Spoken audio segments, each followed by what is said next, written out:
28ನೇ ತಾರೀಕು 12 ಗಂಟೆಗೆ ನಾವು ಬಹುಜನ್ ಸಮಾಜ ಪಕ್ಷದ ವತಿಯಿಂದ ನಾಮಪತ್ರವನ್ನು ಸಲ್ಲಿಸಲಿಕ್ಕೆ ತಯಾರಿಯನ್ನು ಮಾಡಿಕೊಂಡಿದ್ದೇವೆ.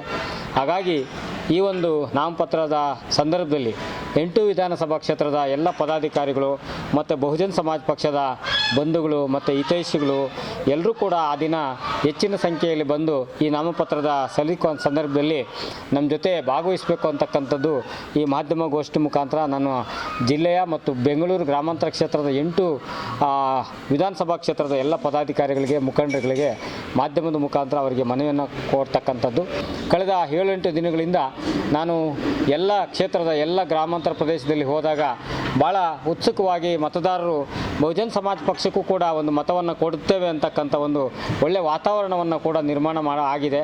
ಹಾಗಾಗಿ ಅಂಥ ಒಂದು ಈ ಕ್ಷೇತ್ರದಲ್ಲಿ ಬಲಿಯಾಡ್ರಿದ್ದರೂ ಕೂಡ ಒಂದು ಈ ಬಾರಿ ಪರಿವರ್ತನೆಗೆ ಎಲ್ಲೋ ಒಂದು ಕಡೆ ಒಂದಷ್ಟು ಜನ ನಮ್ಮ ಜೊತೆಗೆ ಇರ್ತಕ್ಕಂಥ ಒಂದು ವಾತಾವರಣ ನಿರ್ಮಾಣ ಆಗಿದೆ.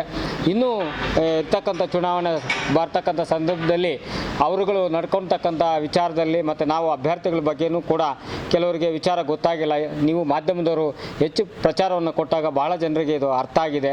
ಇವರು ಕೂಡ ಒಬ್ಬ ಡಾಕ್ಟರೇಟ್ ಆಗಿ ಒಬ್ಬ ಪತ್ರಕರ್ತನಾಗಿ 2 ಬಾರಿ ಸ್ಪರ್ಧೆ ಮಾಡಿದ್ದಾನೆ, ಇವ್ರಿಗೂ ಒಂದು ಅದಕ್ಕೆ ಅರ್ಹತೆ ಇದೆ ಅಂತಕ್ಕಂಥ ಒಂದು ವಾತಾವರಣ ಕೂಡ ನಿರ್ಮಾಣ ಆಗಿದೆ.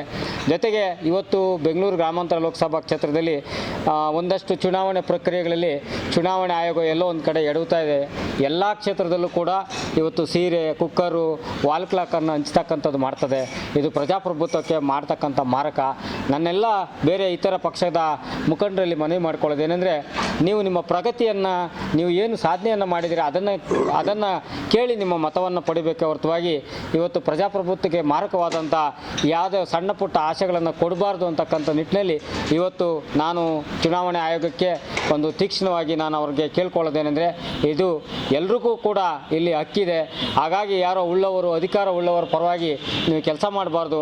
ಎಲ್ರಿಗೂ ಸಮಾನವಾಗಿ ಮತ್ತು ಇಲ್ಲಿ ಮುಕ್ತವಾಗಿ ಮತದಾನವನ್ನು ಮಾಡ್ಕೊಳ್ಳೋಕ್ಕೆ ಒಂದು ಅವಕಾಶವನ್ನು ಮಾಡಿಕೊಡ್ಬೇಕು. ಈ ಕ್ಷೇತ್ರದಲ್ಲಿ ಭಯದ ವಾತಾವರಣ ಕೂಡ ನಮ್ಮ ಮೇಲ್ನೋಟಿಗೆ ಕಾಣ್ತಾ ಇದೆ. ಹಾಗಾಗಿ ಅಧಿಕಾರಿಗಳು ಕೂಡ ಮುಕ್ತ ಮನಸ್ಸಿನಿಂದ ಕೆಲಸವನ್ನು ಮಾಡಲಿಕ್ಕೆ, ಚುನಾವಣೆ ಕೆಲಸವನ್ನು ಮಾಡಲಿಕ್ಕೆ ಎಲ್ಲೋ ಒಂದು ಕಡೆ ಬೆಂಗಳೂರು ಗ್ರಾಮಾಂತರದಲ್ಲಿ ವಿಫಲತೆಯನ್ನು ಕಾಣ್ತಾ ಇದ್ದಾರೆ. ಮೊನ್ನೆ ಚುನಾವಣಾ ಆಯೋಗದ ಬಗ್ಗೆ ಸ್ಪಷ್ಟವಾಗಿ ಅವರಿಗೆ ಒಂದು ಧೈರ್ಯವನ್ನು ತುಂಬತಕ್ಕಂಥದ್ದು ಮತ್ತು ಪ್ರತಿಯೊಬ್ಬರು ಕೂಡ ಮತದಾನವನ್ನು ಮಾಡ್ತಕ್ಕಂಥ ವಾತಾವರಣವನ್ನು ನಿರ್ಮಾಣ ಮಾಡಬೇಕು ಅಂತಕ್ಕಂಥ ಸಂದರ್ಭದಲ್ಲಿ 28ನೇ ತಾರೀಕು ಈ ಕ್ಷೇತ್ರದ ಎಲ್ಲ ಜನರು ಹೆಚ್ಚಿನ ರೀತಿಯಲ್ಲಿ ಬರಬೇಕು ಅಂತೇಳಿ ಮತ್ತೊಮ್ಮೆ ಎಲ್ಲ ಮಾಧ್ಯಮದ ಮುಖಾಂತರ ನಾನು ತುಂಬ ಸ್ವಾಗತವನ್ನು ಕೋರ್ತೇನೆ. ಜೈ ಭೀಮ್ ಸರ್.